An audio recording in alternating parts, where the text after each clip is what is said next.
Assalomu alaykum hurmatli kuzatuvchilar. Bugungi videomda Kia avtosalonlarida e'lon qilingan aksiya haqida ma'lumot berib o'taman.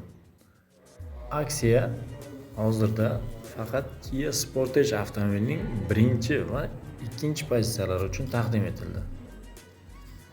Ya'ni aksiya shartlari: siz avtomobilni 50% to'lovni oldindan amalga oshirasiz va qolgan 50% ni 36 oy davomida foizsiz bo'lib to'lash asosida xarid qilishingiz mumkin.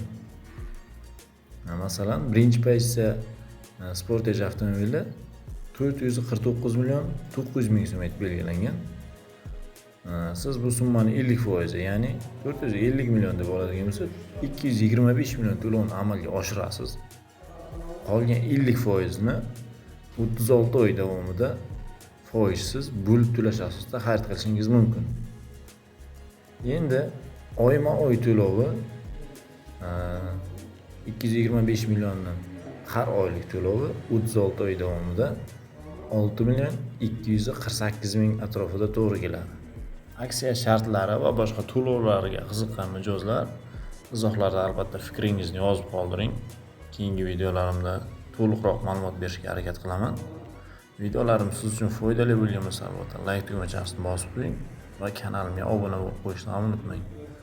Hammaga rahmat.